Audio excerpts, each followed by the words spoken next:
je vous avais parlé des différentes cultures pré-Inca qui sont intervenues dans le panorama archéologique du territoire péruvien. Et aujourd'hui, donc, je vais vous parler plus en détail de cette culture inca, qui est celle que l'on connaît le mieux à l'heure actuelle, étant donné que les Incas eh bien, représentent l'ethnie dominante au moment de l'arrivée des Espagnols sur l'Amérique du Sud en 1531.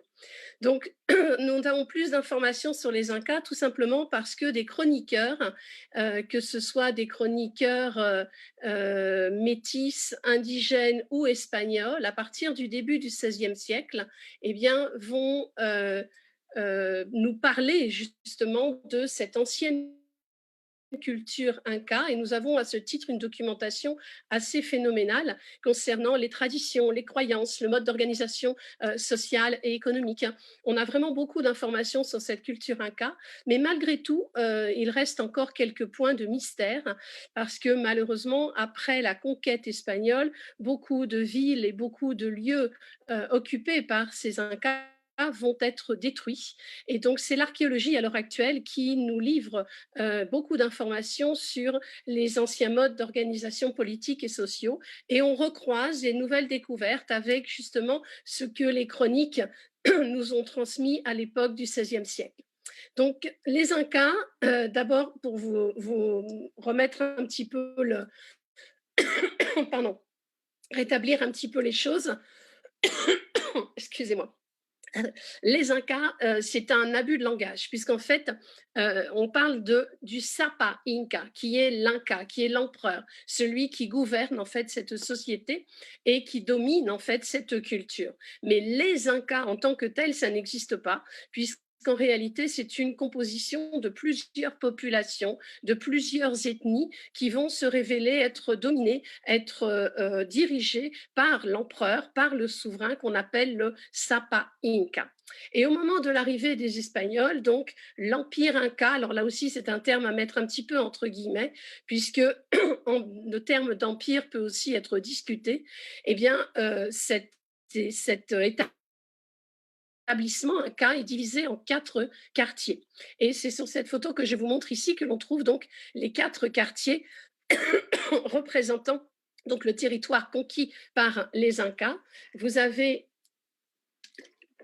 le centre de cet empire qui est la ville de Cusco, et envers un premier quartier qu'on appelle l'Antisuyu, qui correspond à la partie donc euh, à l'est, la partie vers l'Amazonie, le Chinchasuyu qui est au nord, le Kontitsuyu vers la partie du Pacifique et le Koyasuyu qui se trouve vers le sud en blanc. Donc en réalité, le territoire inca, il s'appelle le Tawantinsuyu, c'est-à-dire les 4 régions du soleil. Tawa voulant dire 4, Inti étant le soleil, qui est une des divinités les plus importantes pour les Incas, et la région qui veut dire Suyu. Donc je continuerai à utiliser le terme les Incas parce qu'on n'a pas trouvé encore un terme qui puisse fonctionner pour remplacer cet abus de langage. Mais il faut bien savoir que ce que vont découvrir les Espagnols au début du XVIe siècle, c'est en fait une culture qui domine un ensemble de populations et d'ethnies qui peuvent être très diverses et variées. Donc ce territoire, comme vous le voyez, est très important puisqu'il s'étend depuis la partie du sud de la Colombie jusqu'à la région de Santiago de Chile dans la partie chilienne, la partie du nord de l'Argentine, une bonne partie de la Bolivie, notamment tous les plateaux, le plateau central et la cordillère, et une partie du versant oriental de la cordillère du côté péruvien. Excusez-moi, j'ai vraiment un chat dans la gorge. Donc, cet empire est très, très important et il est peuplé d'environ 15-18 millions de personnes. Là aussi, tous les spécialistes et les archéologues ne sont pas tous d'accord pour définir la population au moment de l'arrivée des Espagnols, parce qu'on manque aussi bien beaucoup de données. Mais qui sont les Incas? D'où viennent-ils? Comment ont-ils réussi à aménager un territoire aussi important? Alors, je vais vous parler un petit peu de la mythologie et ensuite, je vais vous parler beaucoup de l'organisation sociale, politique. Dans une autre conférence, je vous parlerai de l'expansion Inca et la dernière conférence, je vous parlerai de la religion et de la religion région andine. Donc aujourd'hui, je ne vais pas vous parler de ces thèmes-là, on va se concentrer surtout sur l'histoire et la constitution de cette culture. En fait, la mythologie et l'histoire se superposent. Vous voyez ici cette image qui vous représente, c'est un dessin en fait, qui vous représente un récit mythologique qui situe l'origine des Incas dans la région du lac Titicaca. Et la légende nous raconte que Manco Capac et Mama Ocllo, le premier Inca et son épouse, sortent des eaux du lac Titicaca et dirigés par le soleil ou par Viracocha, qui était une autre divinité très importante dans le monde Inca, eh bien, vont entamer une pérégrination, une migration vers la partie du nord du territoire. Et vous voyez comment Manco Capac, il tient ici on l'a mis peu sous forme de lance, mais en fait c'est un bâton à fouir qu'il a dans la main, un bâton à fouir qui lui a été donné par Viracocha, qui est un bâton en or, et la divinité lui dit que l'endroit où il plantera le bâton dans le sol facilement, c'est-à-dire que ce bâton pourra rentrer facilement sans résistance dans le sol, sera le futur endroit où il va construire sa capitale.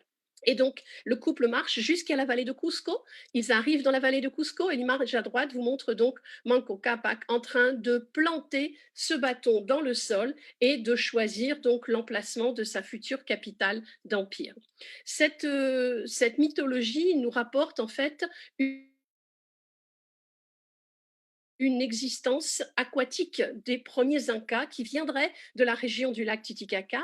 Et c'est là où l'histoire et la mythologie se superposent, puisque on pense, au vu des fouilles archéologiques qui ont été faites, que les Incas appartiendraient à une ancienne culture qui, elle, est la culture de Huari Tiahuanaco. Tiahuanaco étant une ville à l'heure actuelle située en Bolivie, mais qui appartient à cet immense empire qui a dominé tout le panorama andin entre 500 et 1200 de notre ère. Lorsque Tiahuanaco et la ville de Huari, qui se trouve maintenant au Pérou, qui partageaient beaucoup d'identités communes, s'effondrent, eh bien, des petits groupes indépendants vont sortir de cet endroit et vont commencer à migrer, à partir dans différentes directions. Et parmi ces petits groupes, on pense que l'un d'entre eux était justement les futurs Incas qui vont s'installer dans la vallée de Cusco. Mais plus tard, on a un deuxième mythe qui va être relaté et qui nous raconte cette fois-ci que Manco Capac et Mama Ocllo ne sortent pas du lac Titicaca, mais sortent de cavernes dans la région de Paucartambo, qui est un lieu situé à quelques dizaines de kilomètres seulement de Cusco. Ils sortent d'une caverne avec qu'il y a 3 autres couples qui vont les accompagner pendant la migration. Il va leur arriver pas mal d'aventures, si bien qu'à la fin, il ne reste plus que Manco Capac et Mama Ocllo, qui, une fois encore, vont planter le bâton à fouir dans le sol et vont donc prendre possession de la vallée de Cusco. Et ça, c'est très intéressant parce que ce mythe-là, il n'est plus aquatique, il est chtonien, il est terrestre, et l'Inca sort de la terre. Et on peut interpréter ça un petit peu comme un mythe plus tardif qui viendrait en fait légitimer la présence Inca une fois que ces derniers ont conquis la vallée de Cusco, se sont installés à cet endroit pour mieux dire, eh bien nous en fait, nous ne venons pas d'ailleurs, nous sommes d'ici, nous vivons sur ces terres depuis très longtemps. Regardez d'ailleurs, nous sommes sortis d'une grotte du côté de Paucarta. Donc, c'est bien que notre origine, elle est terrestre. Et dans le monde préhispanique, l'aspect terrestre et l'aspect lié au monde souterrain, à l'inframonde, est très important. Donc, c'est une façon pour les Incas de légitimer leur pouvoir que de se situer cette fois-ci, non plus du côté du lac Titicaca, mais du côté de ces cavernes de Paucartambo. Donc, il y a beaucoup d'analyses qui sont faites par les spécialistes à l'heure actuelle autour de ces mythes d'origine, parce que du coup, avec ces mythes, eh bien, on ne connaît pas très bien la généalogie des différents Incas qui vont se succéder. Par contre, comme je vous disais que l'archéologie et la mythologie pouvaient se superposer, eh bien, en faisant des fouilles dans la région au sud vers le lac Titicaca, eh bien, vous voyez par exemple ici un site qui s'appelle Siustani. Et bien sur ce site, on a retrouvé des constructions qu'on appelle des chulpas, qui sont en fait des tours funéraires qui partent légèrement en s'évasant vers le haut. Et bien, ces tours funéraires nous montrent une architecture qui est typiquement inca, une architecture dont je vais vous parler tout à l'heure, qu'on qualifie d'architecture impériale, parce que les pierres sont parfaitement taillées, parfaitement emboîtées, sans mortier, sans ciment. Et donc, on a une technique de la taille de pierre qui est parfaitement bien maîtrisé par les Incas et qui sera à la base de la construction de bon nombre de centres cérémoniels, bon nombre d'édifices qui vont faire l'admiration des conquistadors et plus tard eh bien de nous, hommes et femmes du XXIe siècle. Toujours est-il que cette technique architecturale très élaborée, eh bien les Incas, ce n'est pas vraiment eux qui l'ont inventée. En tant que descendants des cultures Wari Tiahuanaco, eh bien, ce groupe d'origine avait déjà une connaissance en architecture et c'est en allant reconquérir ce territoire Koya, c'est-à-dire vers le sud, eh bien, que les Incas vont appliquer une théorie qui va très bien fonctionner chez eux, à savoir que lorsqu'ils vont prendre possession d'un territoire, ils récupèrent toutes les données, tous les savoir-faire, toutes les connaissances, toutes les technologies et ils utilisent ces connaissances pour eux, pour leur propre développement. Donc, c'est un petit peu comme s'ils retournaient en arrière, récupéraient d'autres choses qu'ils vont eux-mêmes savoir développer. Tout le génie des Incas, ça a été tout simplement de récupérer des connaissances et des techniques qui ont 3000 ans d'histoire avant eux, mais de les avoir optimisées en à peine 100 ans de présence sur le territoire. Donc c'est là vraiment que l'on peut s'émerveiller du mode d'organisation, du mode de structure et d'optimisation de connaissances et des techniques que l'on trouve dans les Andes. Donc je vous disais que du coup, on ne connaît pas très bien la généalogie des Incas. On connaît leur nom, mais pour les 8 premiers, on ne connaît ni leur date de naissance, ni leur date de règne, ni leur date de mort, parce que on nous parle de ces premiers Incas plus d'une façon mythologique que d'une façon historique. Alors les photos que je vous montre ici sont des photos bien sûr récentes qui ont été prises lors de la fête de l'Inti Raymi à Cusco. Et vous voyez ici par exemple l'Inca qui est donc un personnage local qui incarne l'Inca bien sûr sur son trône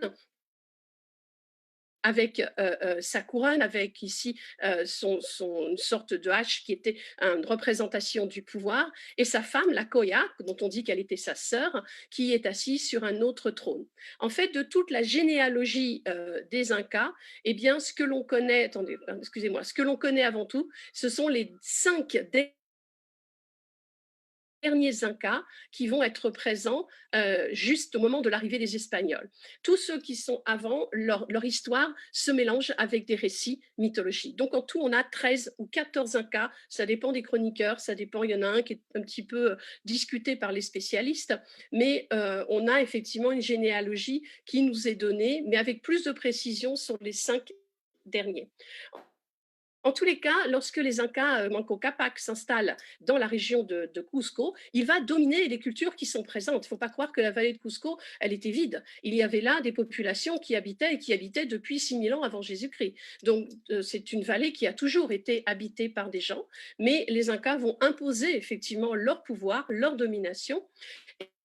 Et l'histoire nous raconte que à partir de 1438, pardon, la petite ville de Cusco n'est pas encore la ville que découvriront les Espagnols. Ce n'est qu'une petite agglomération qui est en train de se développer, mais qui n'est pas encore vraiment très importante. Par contre, elle est menacée par un groupe extérieur qui s'appelle les Chancas, dont on a longtemps douté de l'existence, mais il semblerait que ce groupe ait réellement existé.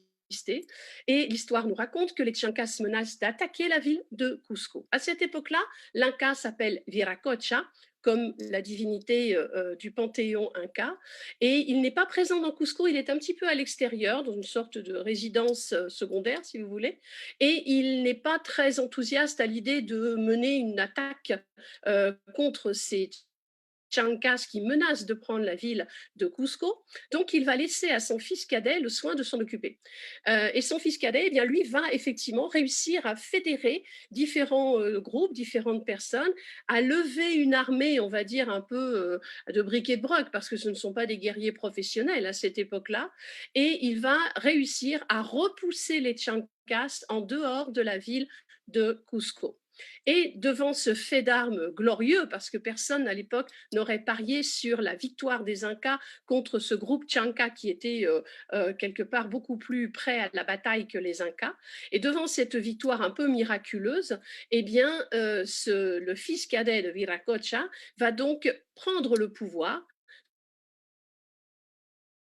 s'autoproclamer Inca et il va se faire appeler Pachacútec.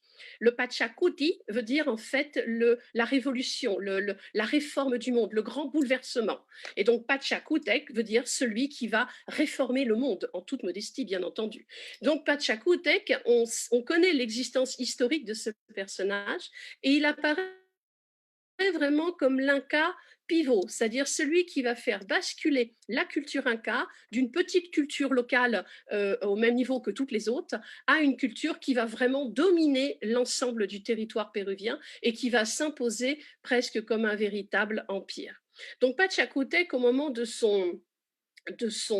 la prise enfin, le moment où il va défendre en fait la ville de Cusco, voilà ce qu'on utilise comme arme à l'époque.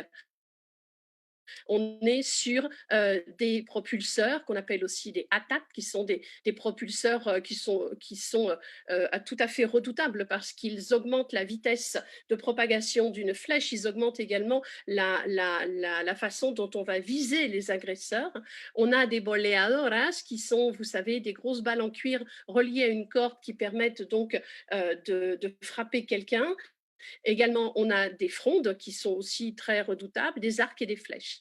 C'est avec ces instruments-là que les Incas vont lutter plus tard contre les Espagnols. Le problème, bien sûr, c'est qu'ils n'ont pas de canon, ils n'ont pas de poudre, ils n'ont pas d'acier. Et donc, la façon de lutter à l'époque, c'est du corps à corps.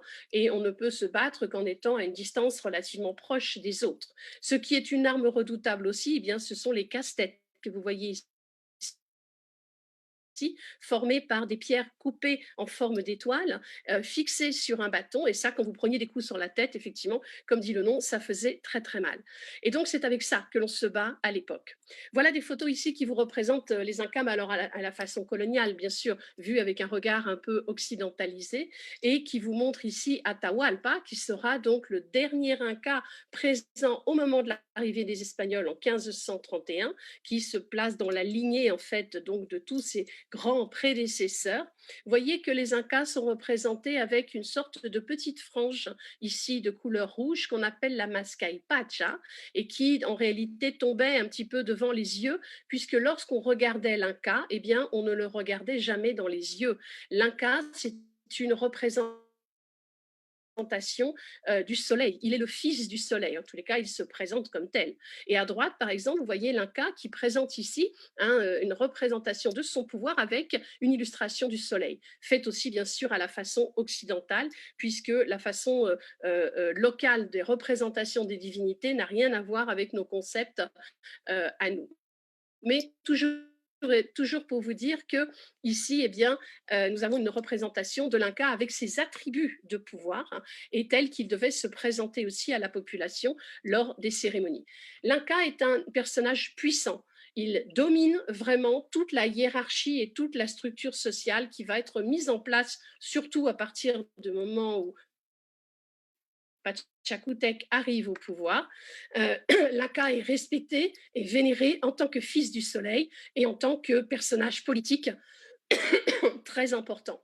Les Espagnols, plus tard, ont voulu faire passer les Incas pour des tyrans, pour des gens qui avaient un pouvoir surdimensionné et qui étaient en quelque sorte des sortes de dictateurs. C'est vrai que l'Inca avait un pouvoir de rendre la justice et pouvait parfois se présenter comme étant quelqu'un de très cruel lorsqu'il s'agissait de punir les gens qui ne se pliaient pas aux lois Inca. Mais l'Inca a aussi un rôle un rôle religieux. Il participe aux cérémonies, il parle avec les divinités, il parle avec le soleil, avec Viracocha, et il a aussi un rôle protecteur. Et c'est toute l'ambivalence en fait du système incaïque, c'est-à-dire qu'on a une société qui est à la fois très dominante, très hiérarchisée, très contrôlée, mais aussi une structure qui peut se révéler extrêmement protectrice, comme on le verra par la suite.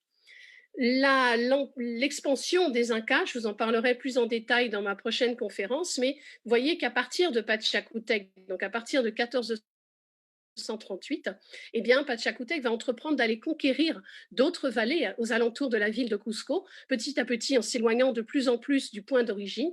Et plus tard, c'est son fils, Tupac Yupanqui, et ensuite Huayna Capac, qui vont finir de faire la conquête de tous ces territoires jusque dans la partie équatorienne et dans la partie chilienne et argentine.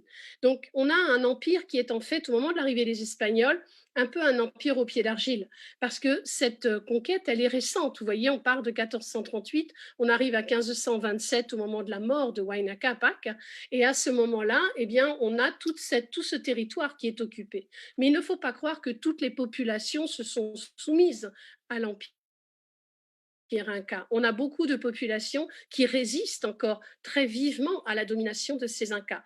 J'en veux pour exemple, par exemple, les Cañaris en Équateur, les Chachapoyas, dont je vous parlerai la prochaine fois, dans la région nord du Pérou, et des ethnies qui, au moment de l'arrivée des Espagnols, vont voir dans les Espagnols la possibilité de se libérer de ce joug Inca et de se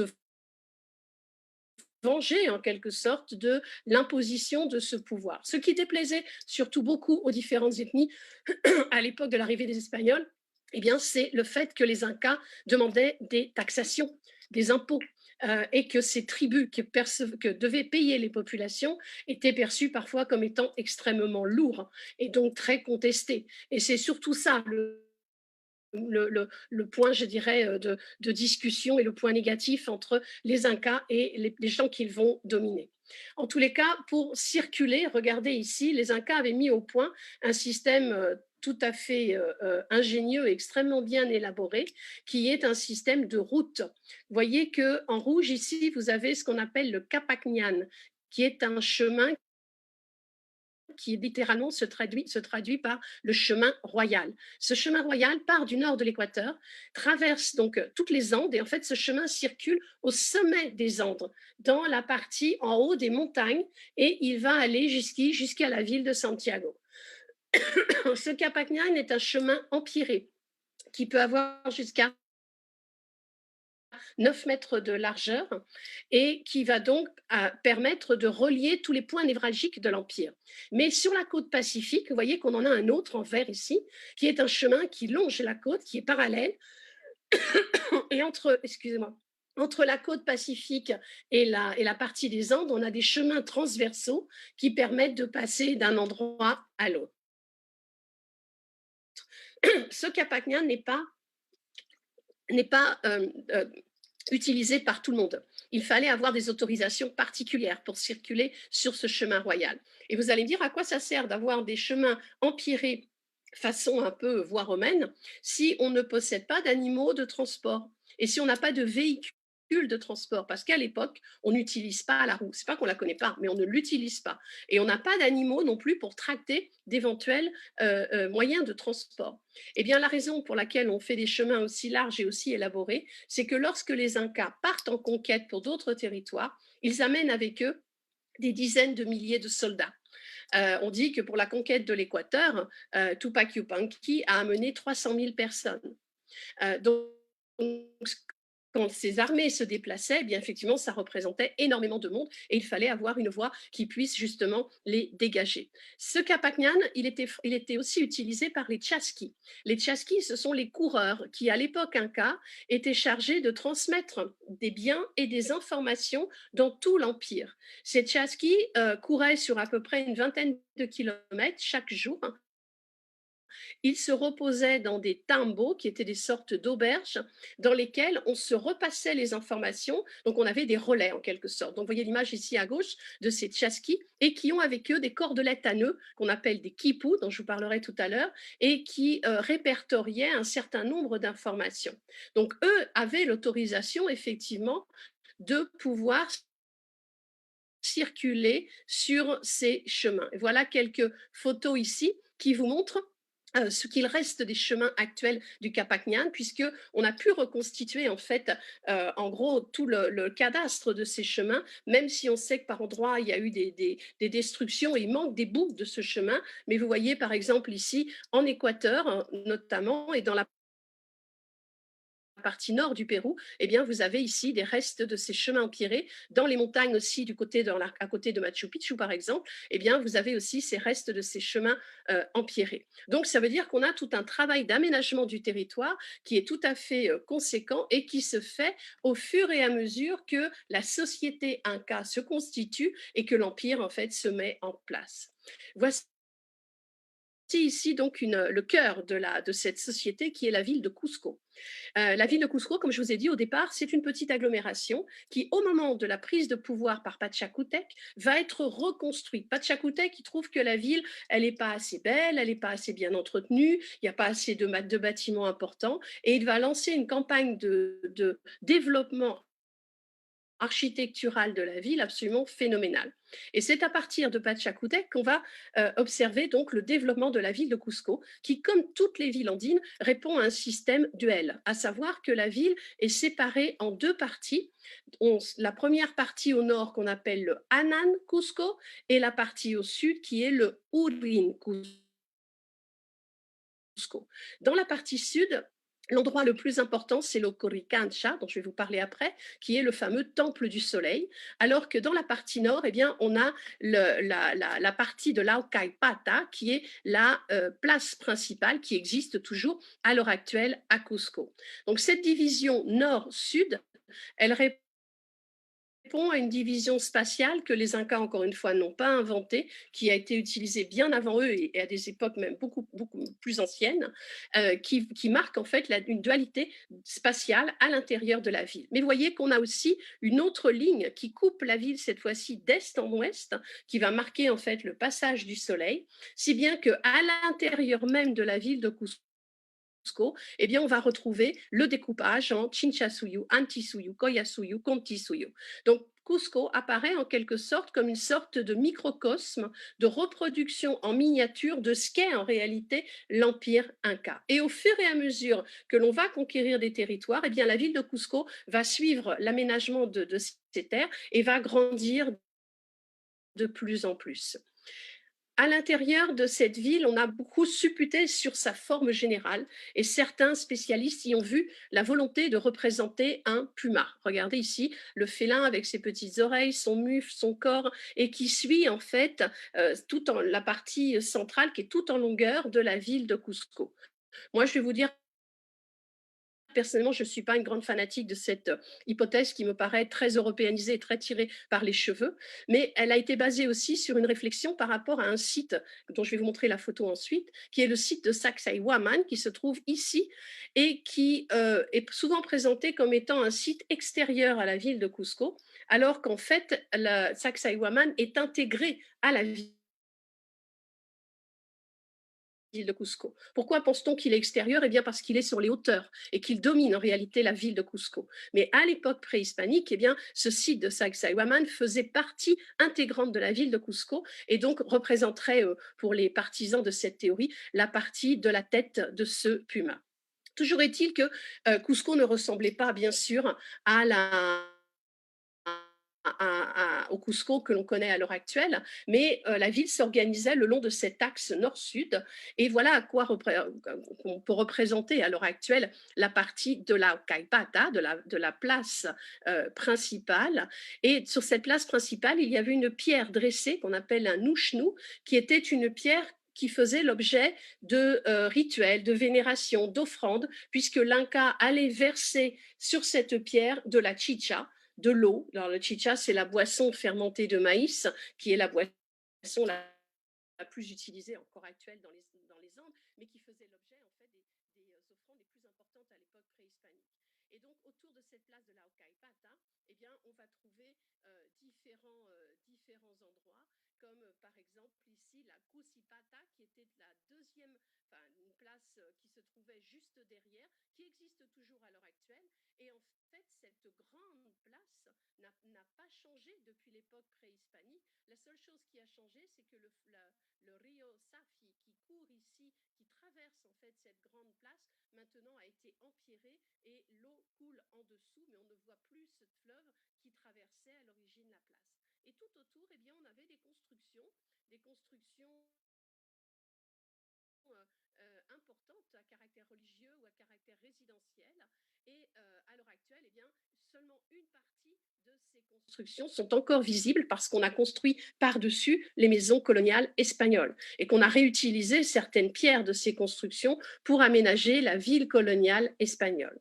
Voilà une vue à l'heure actuelle donc de cette belle ville de Cusco parce que le mélange entre l'architecture inca et l'architecture espagnole donne vraiment une identité unique à la ville de Cusco, quelque chose qu'on ne trouve que de cet endroit. Voilà la place, donc l'ancienne Aucaipata qui est ici, et Cusipata se trouve juste là derrière. Ce qui veut dire que tous ces blocs de maisons que vous voyez ici ne sont pas d'époque inca, ce sont des blocs d'origine espagnole, mais qui n'existaient pas à l'époque inca. Alors que sur les autres côtés, ici, là où on a maintenant la cathédrale et l'église des Jésuites, eh bien ici, on va trouver des fondements des anciennes constructions incas qui ont été donc rehaussées avec les constructions espagnoles. Et voilà une jolie photo ici de la place d'armes actuelle de la ville de Cusco. Les bâtiments religieux espagnols ont bien sûr été aménagés sur les anciens temples incas. C'est pas fait tout à fait par hasard, bien entendu. On se réapproprie la sacralité des lieux et pour bien marquer la conversion au catholicisme, eh bien, on va utiliser les anciens emplacements, voire les anciennes pierres pour aménager cette église. Donc, par exemple, l'église des Jésuites que vous voyez ici a été aménagée sur un ancien temple qu'on appelait le temple Amaru, qui était consacré au serpent, qui était l'un des trois animaux les plus importants, les plus puissants dans la cosmologie inca. Les anciennes rues de Cusco, à certains endroits, ont gardé ces soubassements, comme vous voyez ici, toutes ces énormes pierres taillées de façon parfaite et qui s'emboîtent exactement les unes dans les autres. Ça, ce sont des murs d'époque inca. Vous voyez ici à gauche encore un autre mur, mais vous voyez par exemple les portes ici à gauche qui sont des portes coloniales. Ça veut dire qu'on a aménagé au sein même du mur des infrastructures d'époque coloniale. Par contre, vous voyez qu'on a des architectures assez différentes les unes des autres, comme par exemple ces gros blocs qui sont agencés les uns par rapport aux autres, mais pas dans une ligne, pas dans quelque chose de rectiligne. Là, vous avez des pierres qui sont beaucoup plus calibrées et qui se suivent avec la même dimension. Alors que là, on a des blocs qui sont tous différents les uns des autres, mais la particularité de ces blocs, qu'ils soient plus gros ou plus petits, c'est d'être bombés, c'est d'être biseautés et de s'intégrer parfaitement au bloc qui est à côté. Donc, on a des encoches à l'intérieur, on a des systèmes d'attache qui font que les blocs ne bougent absolument pas l'un par rapport à l'autre. Et dans sous cet angle-là, eh bien, le bâtiment le plus révélateur et le plus important, c'est le Coricancha, qui va nous montrer ici alors un superbe exemple de syncrétisme religieux, à savoir que le mur de soubassement que vous avez ici, qu'on appelle le tambour solaire, est d'époque inca, et regardez la finition et la façon dont les blocs ont été parfaitement taillés et emboîtés, et par-dessus, eh bien, on va trouver l'église de Santo Domingo, qui est bien sûr un couvent et une église d'époque coloniale. Donc ça veut dire que là aussi, eh bien, les pères dominicains ont récupéré ces anciennes structures pour y construire le couvent. Et il se trouve que ce Coricancha, à l'époque, c'était le lieu le plus sacré de la ville de Cusco, l'endroit le plus riche à tout point de vue, d'un point de vue culturel, religieux, mais aussi d'un point de vue matériel, puisqu'on nous dit que dans ce Coricancha, eh bien, se trouvaient les momies des anciens Incas, les copies des momies en or et toutes sortes de panneaux en or, de statues en or. Donc vous imaginez bien qu'à l'époque de l'arrivée des Espagnols, ces derniers vont s'en donner à cœur joie pour aller piller ce temple. De l'extérieur, voilà à quoi ressemble le tambour solaire qui est donc arrondi et vous avez derrière la façade de l'église. Jusqu'en 1950, cette façade de l'église touchait en fait le mur. Maintenant, elle est en arrière, mais elle touchait le mur. Et c'est en 1950 qu'il y a eu un très grand tremblement de terre à Cusco qui a détruit une partie de l'église coloniale, mais le mur inca, lui, n'a pas bougé. Et à Cusco, il vaut mieux être à côté d'une construction inca en cas de tremblement de terre que d'une construction espagnole. Et du coup, on a reconstruit l'église, mais on a laissé apparaître la structure inca et surtout aménagé un petit passage derrière qui permet maintenant de se rendre à l'intérieur de ce tambour solaire que vous voyez ici sur cette maquette. Vous voyez ici la partie arrondie. Et là, par contre, on vous représente ce qu'était le Coricancha avant l'arrivée des Espagnols, à savoir un ensemble de structures rectangulaires qui sont placées autour d'une place principale. Alors, c'est vrai que quand on le voit comme ça, on se dit oh, ça paie pas de mine. On n'a pas l'impression que c'est un lieu si important et si riche que ça. Imaginez à côté de cela que tous les murs étaient recouverts de plaques d'or et d'argent, que ce liseré en or qui court ici sur le mur était effectivement présents et que les jours de fête, sur les toits en nichu, c'est-à-dire en paille, on mettait des textiles qui étaient tous des textiles de très grande qualité, extrêmement fins pour décorer la partie des toits. Et l'intérieur de ces petites maisonnettes, eh bien, était aménagé aussi avec des plaques d'or, avec des plaques d'argent. Donc l'or ruisselait littéralement dans cet endroit et Coricancha veut dire l'enceinte d'or, le temple d'or. Donc on est vraiment dans le saint des saints, à l'endroit même où avaient lieu tous les rituels qui avaient à voir avec le soleil, avec la lune, avec les étoiles, avec l'arc-en-ciel et tout le panthéon inca, qui est bien sûr un panthéon qu'on peut qualifier d'animiste, et qui réunit en son sein eh bien, toutes les expressions naturelles, tous les éléments de l'environnement que les Incas considéraient comme étant sacrés et qu'ils ont incorporés effectivement à leurs différents panthéons. Mais à côté de cela, eh bien, vous voyez que ces petites maisons, en fait, on n'en connaît que quelques-unes, puisque comme la plupart des constructions ont été recouvertes par les constructions coloniales, eh bien, il y a beaucoup d'anciens bâtiments qu'on ne voit plus à l'heure actuelle. Donc, on connaît le schéma que je vous ai mis ici de reconstruction du Coricancha, mais certains de ces constructions ne sont toujours pas visibles parce que recouvertes par l'édifice de Saint-Dominique. Mais le Coricancha, c'est le plus bel exemple que l'on ait d'architecture dite impériale. Là, regardez à l'intérieur de ces maisonnettes, de ces temples, vous retrouvez des morceaux de pierre qui sont en fait faits en andésite. La carrière se trouve à l'extérieur de la ville de Cusco, à une vingtaine de kilomètres, et ces pierres ont été parfaitement taillées, parfaitement emboîtées. À l'intérieur des maisons, on a des petites niches, on a des ouvertures pour des fenêtres et des ouvertures pour les portes. Et voyez que les portes ou les niches sont toujours de forme trapézoïdale, c'est-à-dire légèrement inclinées sur les côtés, ce qui, on s'est rendu compte après plusieurs analyses, eh bien que ces inclinaisons donnait une forme en fait antisismique à la construction et permettait d'équilibrer ce qu'on appelle les points de force d'annulation, enfin les points d'annulation des forces sismiques, excusez-moi, qui viennent donc en fait se rassembler à un endroit donné et qui évitent que la structure du mur ne s'écroule. Et vous voyez que le mur en lui-même est légèrement incliné. Donc ça veut dire que les Incas étaient très au fait des problèmes liés justement au tremblement de terre et qu'ils avaient trouvé une technique architecturale pour faire en sorte que les constructions ne bougent pas en cas de tremblement de terre. De l'extérieur, voilà ce que ça donne. Alors, ça paraît toujours un peu triste, encore une fois, parce que la pierre étant de l'andésite, elle est un petit peu noire, mais imaginez encore une fois que tout ça était recouvert de plaques d'or et de plaques d'argent. Donc, cette architecture impériale, elle nous montre des blocs qui sont absolument parfaits et qui s'emboîtent parfaitement les uns dans les autres. Certaines portes, regardez ici par exemple celle du Temple des Étoiles, ont un double jambage. Lorsque l'on trouve un double jambage sur les portes Inca, cela signifie qu'on pénètre d'un espace profane à l'intérieur d'un espace sacré. Et on va en trouver dans toutes les constructions Inca et sur tous les centres cérémoniels. Quant aux fenêtres ici, aux niches, eh bien, vous voyez qu'elles ont été, cette fenêtre qui est celle qui se trouve dans l'un des temples, le temple de l'arc-en-ciel, eh bien, quand on regarde, on a eh bien, effectivement toute une perspective qui passe à travers toutes les autres fenêtres qui se trouvent derrière. Donc là aussi, on a des agencements qui, vous le voyez, sont particulièrement intéressants. Donc, ce qui nous montre bien que les Incas avaient une maîtrise architecturale et de construction absolument énorme. Dans la partie de ce Coricancha se réunissait tout un système de division spatiale qui va être propre aux Incas et qui va leur permettre à la fois d'avoir un contrôle sur tout l'espace autour de Cusco, un contrôle à la fois physique et un contrôle à la fois religieux. Ce système de contrôle, on les appelle les seques.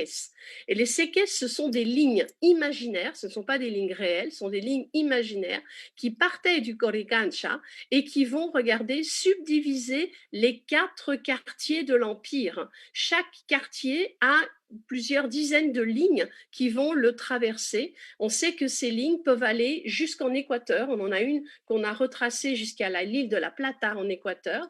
Et le long de ces lignes imaginaires se trouvaient ce qu'on appelle des huacas. Les huacas, je vous en ai parlé la fois dernière, C'est un terme qui remonte déjà à nos cultures pré-inca, qui désigne en fait des lieux à caractère sacré. La Waka, c'est le temple, c'est la pyramide, c'est le lieu cérémoniel, mais c'est aussi une roche, une source, un lac, une rivière. Ça peut être plein de choses différentes qui vont être sacralisées le long de ces lignes. Et ces Waka, eh bien, on leur donne des offrandes, on fait des rituels, on fait des tas de choses pour les honorer. Et ces rituels sont laissés à la charge des populations locales qui, à chaque endroit, vont s'occuper d'entretenir ces lieux sacrés et de leur faire des offrandes. Et ça, je vous parlerai lors de ma dernière conférence de l'importance de ces wakas dans la religion andine actuelle. Mais ces lignes servaient aussi bien, de sorte de référent pour contrôler les populations, pour aller percevoir ce fameux tribut important et de système donc d'organisation spatiale et économique. À l'extérieur de Cusco, de la vallée de Cusco, on a mis en évidence une structure qu'on a appelée la porte d'entrée de la vallée de Cusco. Donc vous voyez cette photo ici qui vous montre en fait des bâtiments qui étaient en fait à l'époque réunis dans la voie supérieure. Il y avait un aqueduc qui passait dans ces constructions supérieures. Mais vous voyez toutes les petites pierres que vous avez là, eh bien c'est des sortes d'escaliers de marche qui permettaient de passer d'étage en étage. Et vous voyez qu'on a deux grandes ouvertures, une plus petite, une plus large. Une petite, pense-t-on, pour les piétons et une plus large pour les caravanes de lamas qui rentraient à l'intérieur de la ville. Donc c'est un point de contrôle. Cet endroit, en fait, servait à gérer deux vallées. La vallée de Cusco d'un côté et la direction vers Urco, qui est une autre ville et une autre vallée vers le sud, vers la région de Puno. Mais ces murs ne sont pas d'époque inca, ces murs sont d'époque Wari, c'est-à-dire en fait ils ont été construits alors que cette grande culture de Wari Tiahuanaco occupait déjà la vallée de Cusco, les alentours de Cusco, et là encore les Incas vont récupérer cette ancienne structure, vont la réaménager pour en faire la porte d'accès officielle à la vallée.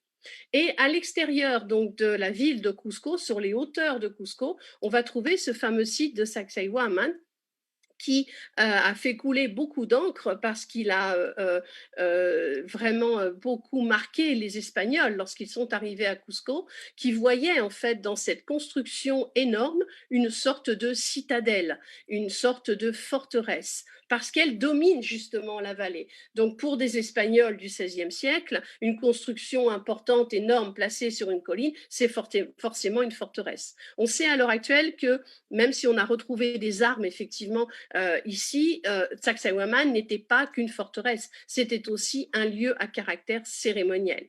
Mais ce qui frappe dans l'architecture de Sacsayhuaman, c'est cette architecture qu'on qualifie de cyclopéenne. Regardez les blocs que vous apercevez ici, ce sont des blocs qui pèsent plusieurs tonnes. Vous voyez la photo avec la taille des gens ici, on voit que ces blocs sont vraiment énormes et qu'on a construit cette citadelle ou ce centre cérémoniel à la façon en fait de 3 murs superposés et de zigzags, puisqu'on a 25 angles rentrants et 25 angles sortants. Donc on passe en fait d'étage en étage, et dans la partie supérieure ici, eh bien, on a retrouvé des restes d'aménagement, de construction, dont une tour qui était une tour circulaire et que l'on voyait très bien depuis le contrebas, depuis la ville de Cusco, et dont nous parlent les Espagnols. Et pour accéder à ces différentes plateformes, eh bien, on a des passages, regardez, des grandes portes avec des linteaux énormes, et ces portes sont très hautes. Vous voyez la personne qui passe ici, ces portes sont très hautes parce qu'à l'époque l'Inca, eh bien, lorsqu'il franchissait ces portes, il était porté sa litière, il ne marchait pas, donc il fallait que les portes effectivement soient très très hautes. Mais regardez ici cette architecture alors que l'on qualifie d'architecture cyclopéenne, mais qui est une architecture aussi de type cellulaire, c'est-à-dire que les blocs ne sont pas coupés tous de la même façon, comme on a vu tout à l'heure au Temple du Soleil, mais par contre, on a des blocs énormes, et regardez ici, parfaitement polis, même avec des arrondis qui se fixent très bien les uns par rapport aux autres, mais qui demandent un travail de réalisation énorme. On sait que la carrière pour la pierre utilisée, qui est de la diorite, se situe à une dizaine de kilomètres de Sacsayhuaman, mais imaginez quand même qu'il fallait transporter ces blocs de pierre et qu'il fallait les aménager sur place. Donc tout ça demande une main-d'œuvre absolument énorme. L'un des sites les plus importants aussi dans cette vallée à proximité donc de Cusco, eh bien, c'est Tambomachay. Donc, vous voyez ici une niche aménagée, d'autres niches dans la partie supérieure. Et là, on retrouve cette architecture cellulaire que l'on a ici avec des formes diverses et variées. Alors, cellulaire parce que quand on regarde, par exemple, les cellules de plure d'oignon au microscope, eh bien, les cellules que l'on voit, elles sont composées de cette façon-là. Donc, cette architecture est surtout une architecture que l'on va trouver sur des parements extérieurs, sur des façades de maisons, de centres extérieurs. Et Tambomachai est un lieu, en fait, qui, lui, est consacré à l'eau, puisque on a retrouvé des fontaines, regardez, qui ont été complètement aménagées. La source vient du haut de la colline qui est derrière. On a des canaux souterrains qui amènent l'eau et qui est ensuite divisée dans des petites fontaines où on a poli parfaitement les canaux. Et ici, regardez, ça fait comme des sortes de petites baignoires. Et on pense que l'Inca et sa cour et ses proches venaient en fait faire des libations dans ces fontaines avant de pénétrer dans des lieux plus cérémoniels. Donc Tambomachai n'a pas été complètement fouillé, il y a encore beaucoup de choses à faire à Tambomachai pour dégager en fait l'ensemble de la structure, mais on a une architecture merveilleusement bien réalisée qui nous montre qu'on est devant un lieu éminemment sacré qui fonctionne de toute façon en parallèle avec ce qui est Sacsayhuaman de l'autre côté. Et au fur et à mesure que l'empire se constitue et que Pachacútec commence à assumer son autorité dans les vallées adjacentes, et bien dans la vallée la plus proche, qui est donc la vallée sacré, eh bien, on va trouver des édifices comme par exemple le site d'Ollantaytambo, qui est un édifice situé tout en haut d'une colline, mais qui est un édifice non achevé. On pense que Ollantaytambo a été abandonné au moment de l'arrivée des Espagnols. Et vous voyez qu'ici, par exemple, on a une coursive avec une porte d'entrée. Et regardez ici les successions de petites niches et observez la façon dont les pierres ici sont parfaitement polies et parfaitement emboîtées, mais qu'elles ont des formes un peu tarabiscotées. Regardez ici, par exemple, au lieu de couper au niveau de la niche, eh bien non, on va couper ici beaucoup plus haut et on va polir la pierre pour qu'elle s'adapte parfaitement à la pierre qui est à côté. Donc, on ne donne pas dans la simplicité, vous comprenez, dans la façon dont on va aménager ces lieux. Et en haut du site d'Ollantaytambo, dans la partie la plus proéminente, eh bien, on était en train d'aménager ce que certains ont qualifié de temple du soleil. Bon, là-dessus, on peut en discuter, mais en tous les cas, on a des blocs énormes. Regardez ici, des blocs rectangulaires qui ont été aménagés. On voit qu'il y avait des dessins qui étaient en train d'être construits également sur ces blocs. Et derrière, vous voyez qu'il y a un mur périmétrique, en fait, qui va délimiter tout l'espace cérémoniel d'Ollantaytambo. Donc, c'est pas vraiment un mur de défense, mais c'est plutôt une enceinte qui va marquer le lieu à caractère cérémoniel.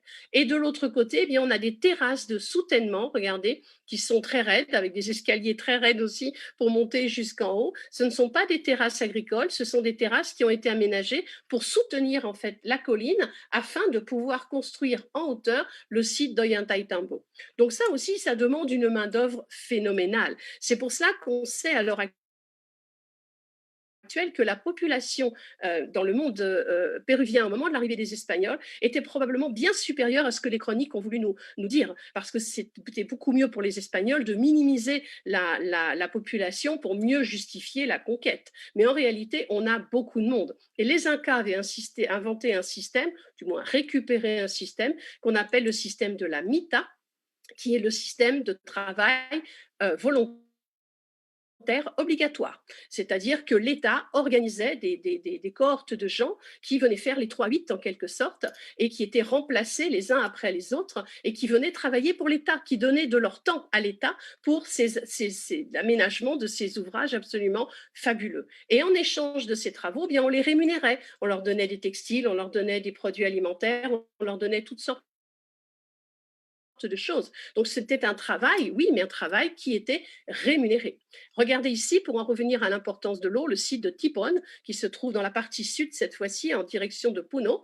Eh bien, regardez ces terrasses ici, ces terrasses agricoles absolument phénoménales, qui ont été aménagées aussi à partir d'une source qui se trouve à l'arrière de la montagne. Et quand on les voit de plus près, on a des terrasses absolument superbes des petites constructions ici qui étaient des lieux de résidence pour ceux qui travaillaient et qui récoltaient des produits dans ces terrasses. Mais on a surtout ici des fontaines, regardez, qui sont, oups, je suis allée trop vite, excusez-moi, des fontaines qui sont parfaitement aménagées et qui sont aussi, à l'instar des fontaines liturgiques que je vous ai montrées tout à l'heure, donc des petits bassins, comme vous voyez, qui montre bien que Tipon est un lieu de culture agricole, d'expérimentation agricole, mais aussi un lieu à caractère cérémoniel. Et c'est là où on s'aperçoit que dans le monde inca, comme dans les cultures pré-inca, le profane et le sacré ne sont jamais séparés, mais se superposent toujours l'un et l'autre et se mélangent toujours l'un et l'autre. Là où il y a du profane, il y a du sacré et vice-versa. La société Inca est une société agricole. L'activité principale est bien sûr l'exploitation de la terre et l'agriculture. Et pour cela, on a des sortes de bêches qu'on appelle des taquitagia, qui existent encore à l'heure actuelle, qui sont encore utilisées par les populations des Andes, avec des lames ici qui étaient faites en bronze. Et vous voyez qu'ici, on peut mettre le pied, et donc on appuie dessus pour pouvoir bêcher la terre. Là, c'est un autre style, mais qui fonctionne exactement de la même façon. Et la production agricole était aussi une production gérée par l'État, par l'administration, où on allait justement demander aux gens donc de récolter leurs produits, et chaque tribu, chaque population payait les tribus à partir de produits agricoles ou de produits textiles.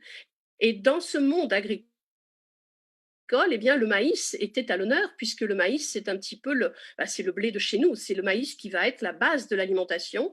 Et en Pérou, eh bien, on a des épis de maïs qui sont de couleur marron, vert, noir, bicolore, tricolore, quadricolore. On a toutes sortes de maïs qu'on ne trouve pas chez nous en Europe. Nous, on n'a qu'une variété, c'est toujours la même.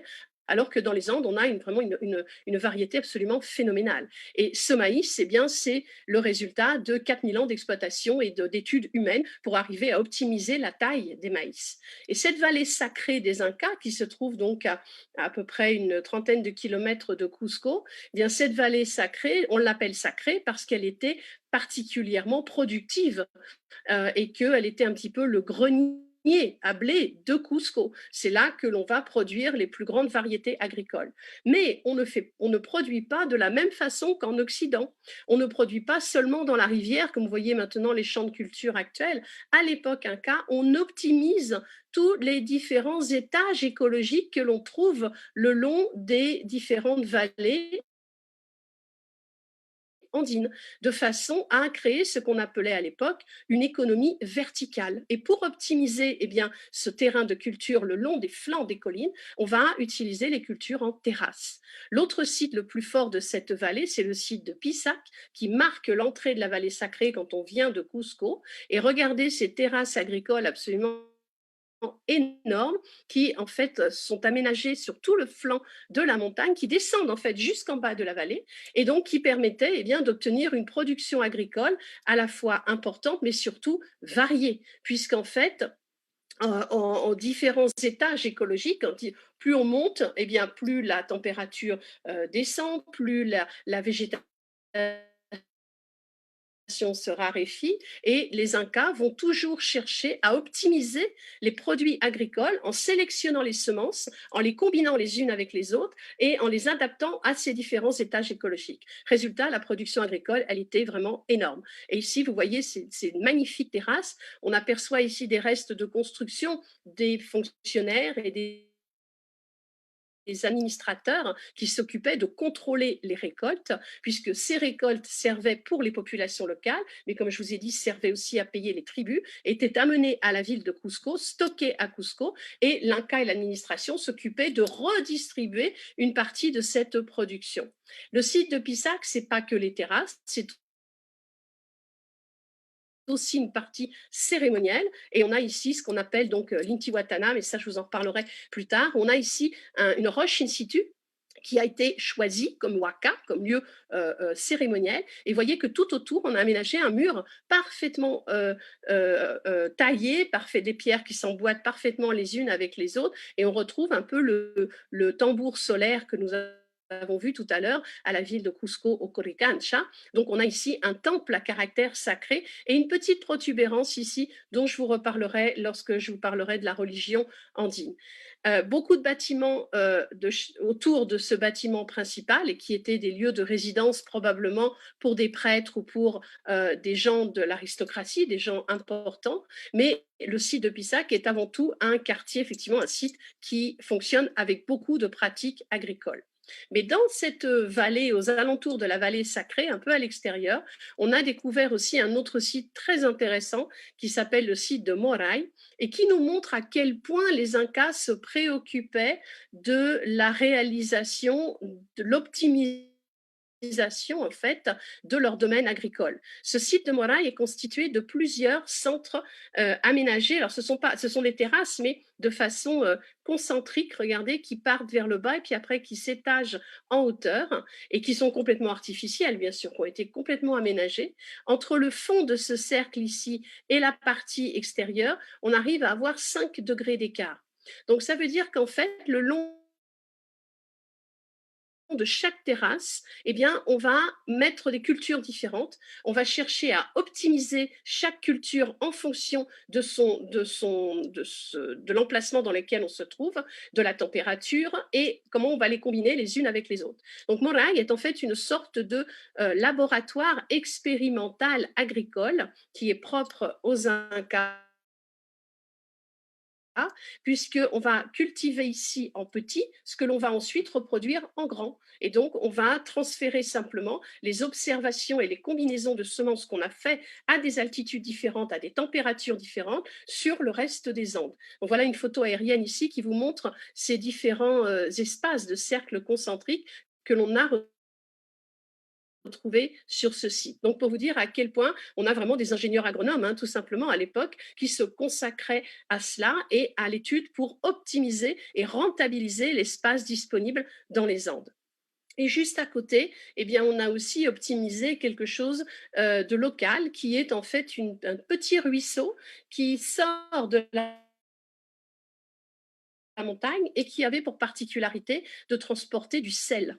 Et ce ruisseau, en fait, il se nourrit du sel de la terre, de la montagne, et les Incas l'avaient canalisé et diffusé à travers des terrasses aménagées à flanc de montagne. Et ici, eh bien, on a ce qu'on appelle les salines de Maras, Maras étant le petit village d'à côté, et on laisse eh bien, tout simplement décanter le liquide pour aller récupérer le sel. Et ce sel de Maras est considéré toujours à l'heure actuelle comme étant un sel de très bonne qualité. On a de la fleur de sel de Maras qui est utilisée par les chefs cuisiniers péruviens. Et donc, regardez ici, l'exploitation de ces terrasses se fait, je dirais, comme à l'époque Inca, ça n'a pas beaucoup changé. Ce sont les gens du village de Maras qui en ont la propriété exclusive et qui travaillent à l'exploitation de ce sel qui ne rapporte pas grand-chose, il faut bien l'avouer, alors que le travail, lui, est harassant, parce que les gens travaillent sans aucune protection, pieds nus, souvent même sans lunettes à cause de la réverbération, donc les conditions de travail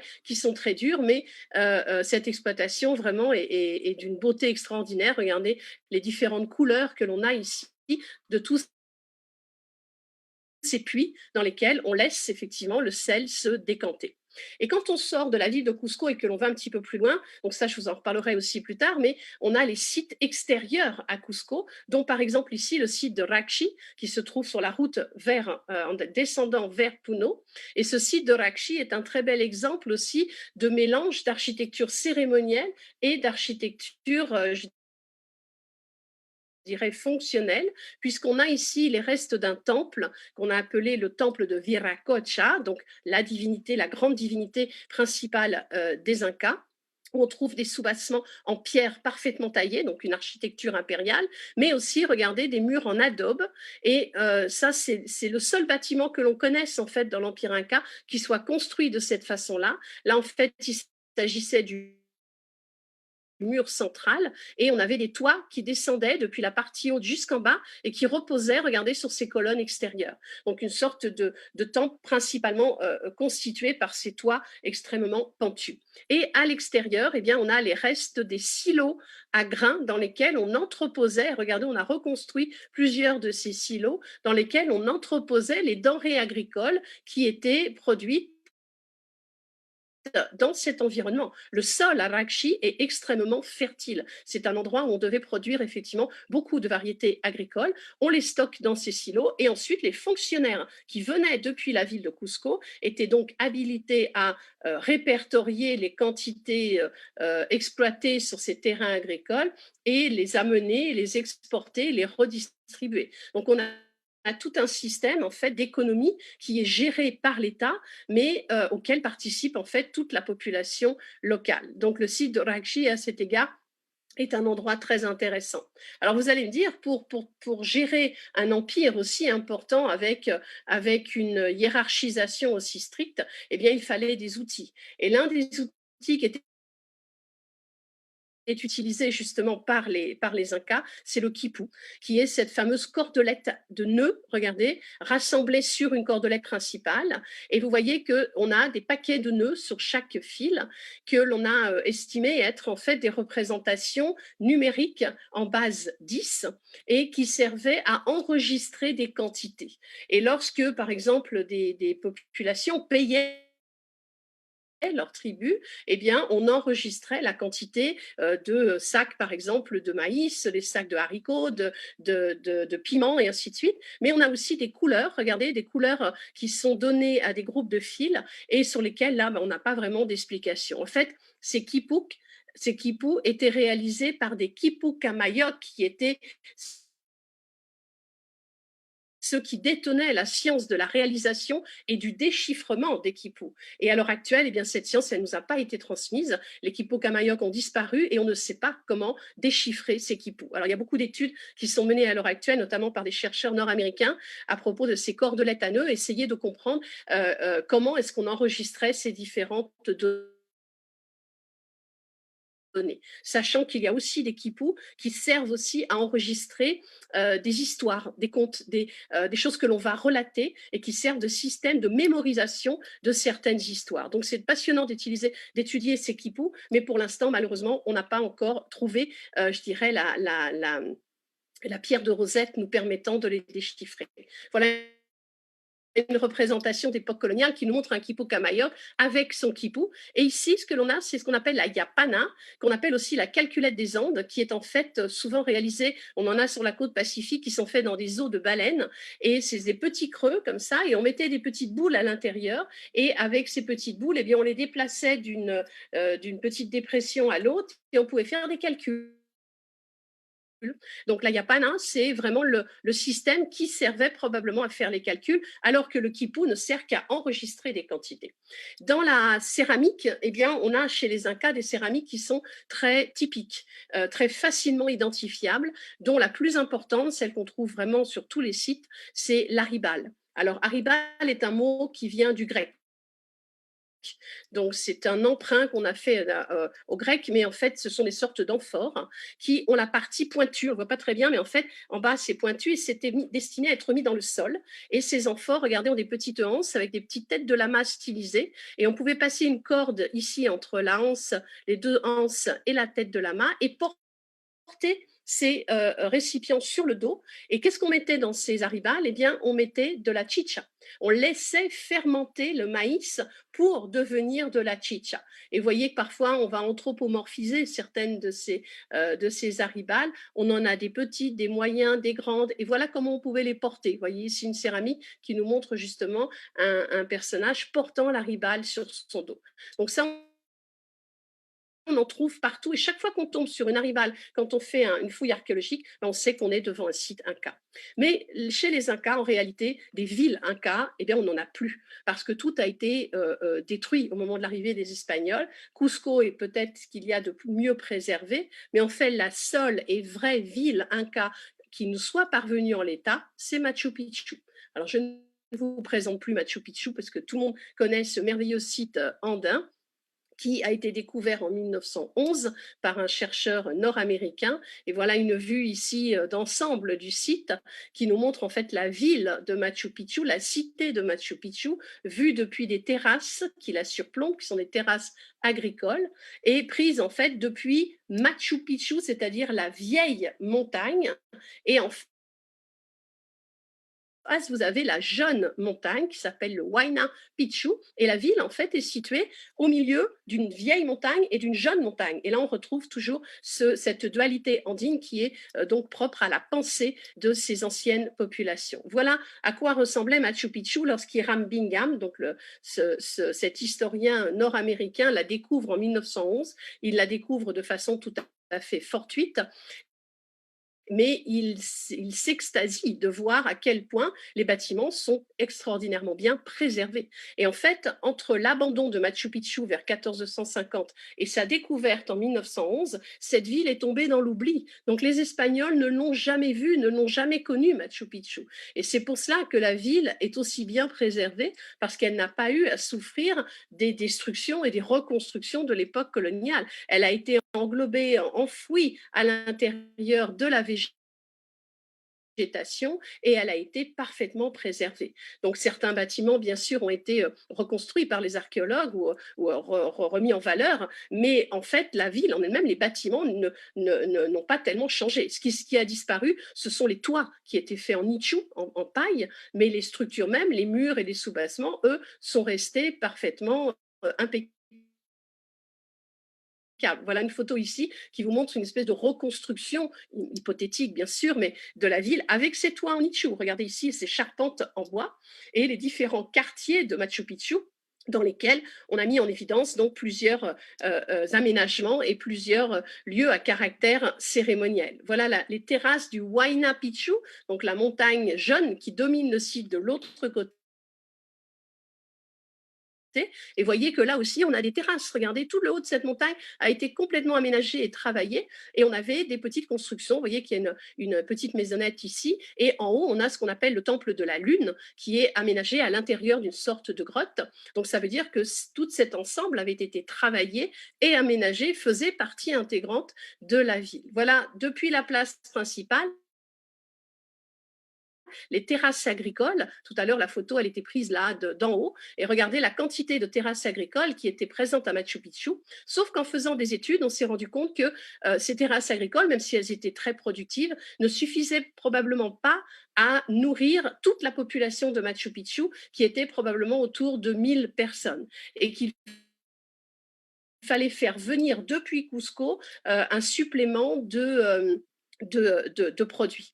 Et à Machu Picchu, eh bien, ce que l'on va trouver aussi ici, ce sont les fontaines. Là aussi, l'importance de l'eau est tout à fait fondamentale pour le choix de l'emplacement de la ville, puisqu'on a la source qui se trouve dans la montagne de Machu Picchu, et on va aménager donc un canal qui va ici alimenter. Regardez les fontaines. On a 16 fontaines qui sont présentes sur le site de Machu Picchu et des petites baignoires, regardez, qui servaient aussi de lieu de libation, mais aussi d'alimentation en eau pour la ville. Donc voilà une autre vue ici du site. Alors je ne rentre pas dans le détail de tout Machu Picchu parce qu'on y passerait trop de temps, mais on a des quartiers à caractère résidentiel. Et vous voyez la structure ici arrondi, eh bien, on considère qu'il s'agit du temple du soleil, dont je vais vous montrer une autre photo. Ici, on a une autre grande structure qu'on appelle le temple Akiawasi, ou le temple des vierges du soleil, les femmes étant aussi avaient un rôle très important à jouer dans la société inca, et certaines d'entre elles étaient considérées comme étant des servantes du soleil. On les appelait donc les Akia, les Akia, c'est-à-dire les vierges du soleil. Elles étaient dirigées par l'Inca et s'occupaient de mettre en place et de réaliser toutes les fêtes qui étaient importantes lors du calendrier, du développement du calendrier Inca. Et regardez ici à Machu Picchu, on a tout un exemple architectural assez extraordinaire où on voit comment on utilisait des blocs in situ, regardez ici, qui ont été parfaitement polis et parfaitement aménagés, et par-dessus, on rajoute d'autres petites pierres. Vous voyez ici, on laisse volontairement en l'état des blocs d'origine et on va construire tout autour. Ça, c'est vraiment une technique que l'on trouve partout dans toutes les villes Inca.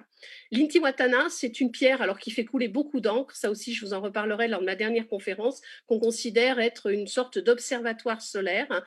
La pierre ici dressée servant à projeter l'ombre, et en observant la projection de l'ombre, on pouvait définir les solstices et les équinoxes. Mais ça, on peut en discuter. Quant au temple du soleil, eh bien, on retrouve ici le tambour solaire qui est certes très semblable à ce que l'on a à Cusco, mais ce temple du soleil, vous le voyez, est en fait constitué par une pierre, une huaca, in situ, sacré, et on a aménagé tout autour, regardez, ce bâtiment ici en ellipse qui va en quelque sorte marquer la sacralisation du lieu. Et en cela, bien sûr, on a quelque chose qui fait écho à celle que je vous ai montrée tout à l'heure à Pissac, où on avait la pierre in situ et la construction qui est aménagée tout autour. Or, des pierres cérémonielles, en fait, eh bien, on en trouve à différents endroits, comme par exemple dans les terrasses agricoles. En haut des terrasses agricoles, on a des pierres d'offrande qui sont aménagé, regardez, avec des petits escaliers, une petite place ici, et on a, regardé, un petit trou ici où on peut attacher une corde, à savoir que l'on y pratiquait des sacrifices de lamas qui étaient égorgés et qui étaient donc donnés en tant qu'offrande à la terre et au soleil. Et parmi les pierres qui vont être sacrées à Machu Picchu, eh bien, on en a une ici qui représente en fait un condor, avec un condor très stylisé, bien sûr. On a la tête ici qui est dessinée sous forme de petite rigole, et puis une sorte de, le cou, vous savez, du condor, qui est une sorte de collerette blanche, qui est aussi stylisée ici au bout de cette pierre. Donc on a appelé cet endroit le temple du condor, et les ailes, regardez, seraient disposées ici dans la partie arrière. Donc on voit bien qu'on est devant des sacralisations de la terre, de l'espace, qui ont pour but de gérer et d'exploiter l'espace, mais aussi de le sacraliser et de le rendre en quelque sorte beaucoup plus valorisant, parce qu'il s'intègre à une pensée du monde qui est une pensée animiste. Et les terrasses agricoles ici, sur un autre site à l'extérieur de Machu Picchu, regardez, elles sont aussi assez extraordinaires, ce site de Huayna Huayna, qui est voisin en fait de Machu Picchu, puisque Machu Picchu n'était pas isolé tout seul au milieu de la montagne, il y avait toutes sortes d'autres sites dans les alentours. Et on a retrouvé assez peu de matériel à Machu Picchu, parce qu'en réalité, Hiram Bingham a beaucoup pris de matériel qu'il a emmené aux États-Unis et que les Péruviens commencent à récupérer seulement maintenant. Et parmi tous ces artefacts, eh bien ici, on a une jolie petite lame en argent, et regardez, on a un petit monsieur qui est là et qui tient une corde, qui est en train de pêcher une sorte de poisson. Alors la photo est assez rigolote parce que le positionnement du monsieur est assez rigolo. Et on a retrouvé toutes sortes aussi d'objets de la vie quotidienne, comme par exemple ces toupous, qui sont des fibules en argent qui servaient à tenir les vêtements portés par les femmes, les petits ponchos portés par les femmes. Et des figurines en argent comme celle-ci, ben ça on en a trouvé beaucoup dans l'Empire à différents endroits, parce que ces figurines étaient cachées souvent dans la terre, enterrées en sorte d'offrande, et les Espagnols ne les ont pas vues.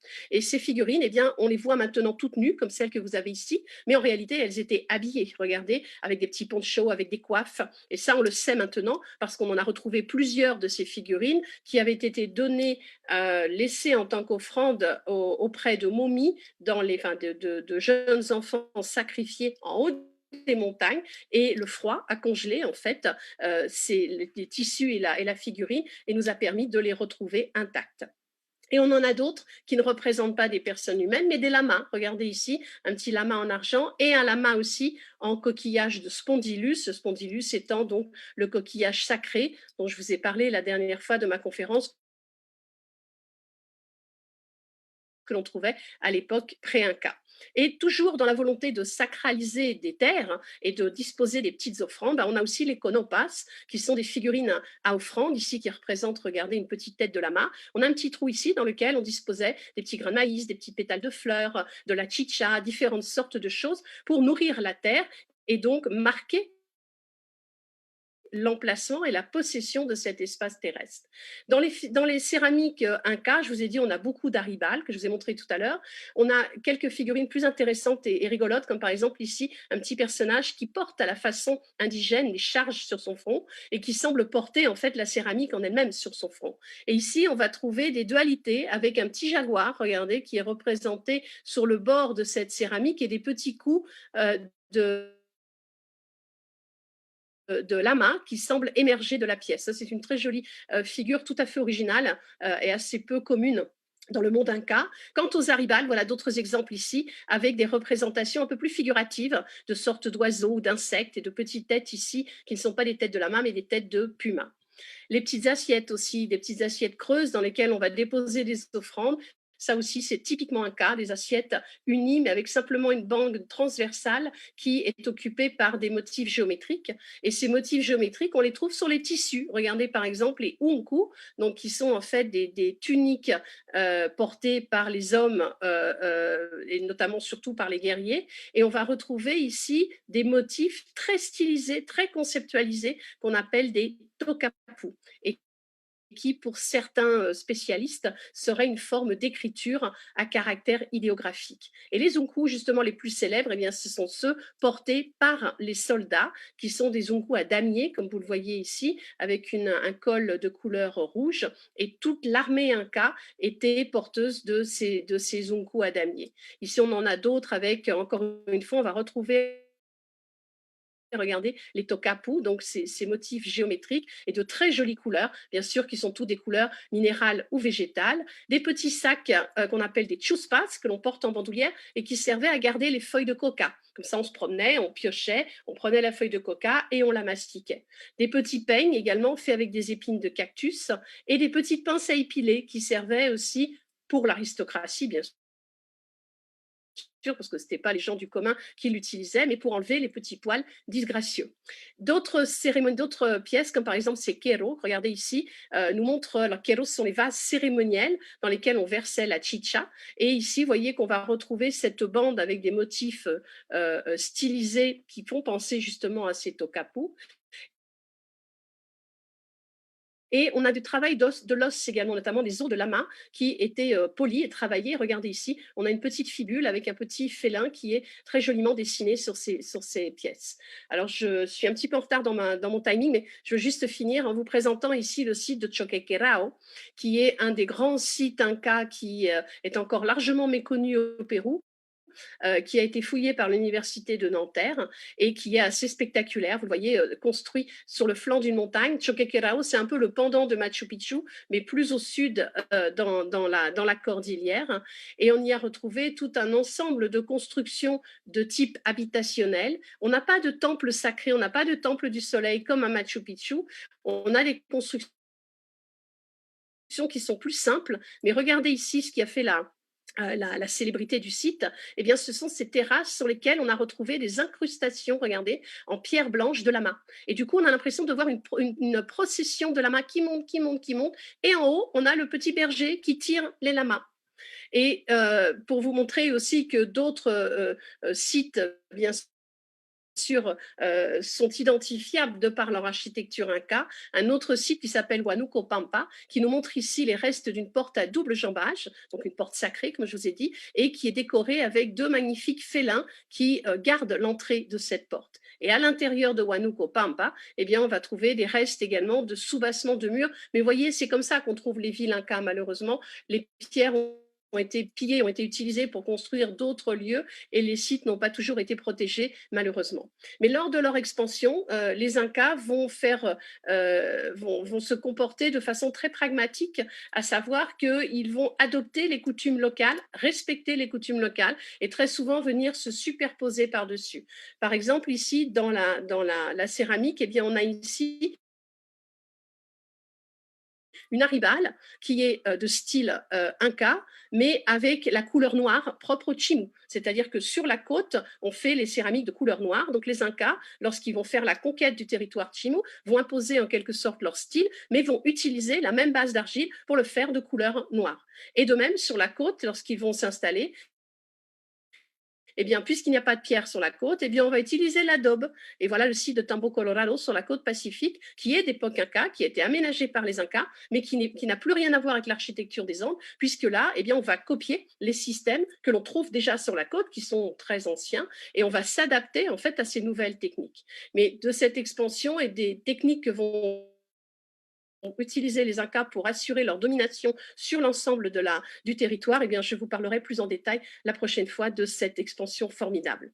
La capture d'Atahualpa à Cajamarca par les Espagnols marque la chute de l'empire Inca, la chute d'un empire extrêmement hiérarchisé, extrêmement organisé, et il suffit de couper la tête de cet empire, en l'occurrence de tuer Atahualpa, pour que tout s'écroule. Et pourtant, Atahualpa avait promis aux Espagnols de remplir remplir une pièce en or et en argent pour obtenir sa liberté. Et regardez ici l'Inca qui marque avec une main un niveau à l'intérieur de la pièce. Regardez la tête des Espagnols qui n'en croient pas leurs yeux. Et pourtant, l'Inca va tenir parole, il va remplir ses pièces d'or et d'argent, mais ça n'empêchera pas Pizarro de le tuer. Et à Cajamarca, à l'heure actuelle, on peut contempler cette pièce. Vous voyez ici, on vous met l'endroit où Atahualpa a fait la petite marque qui indiquait donc le niveau atteint par le versement de la rançon. Bon, pour vous dire sincèrement, on n'est pas tout à fait sûr que cette pièce ce soit celle-là, mais c'est la seule qui reste en fait à Cajamarca de l'époque Inca. Alors elle a quand même une valeur particulièrement importante au niveau de l'histoire. Mais l'empire, une fois démantelé, eh bien c'est toute la structure qui s'écroule. Et là, bien malheureusement, on passe devant une autre étape que sera l'étape coloniale et la superposition, le syncrétisme des anciennes traditions incas, des anciennes croyances incas et de l'évangélisation de la part des Espagnols et l'arrivée de la culture catholique. Aujourd'hui, où le monde redéfinit le sens de la richesse, le Pérou nous rappelle qu'il n'y a pas de plus grande richesse que la vie elle-même. Et la protéger et la célébrer fait partie de notre philosophie depuis plus de 5000 ans. Lorsque nous avons découvert que la terre est notre mère, et cela fait de toi notre frère, notre sœur. Et c'est pourquoi même si aujourd'hui nous devons être séparés, nous nous préparons pour t'embrasser à nouveau et t'accueillir dans le pays où tu découvriras le vrai sens de la richesse.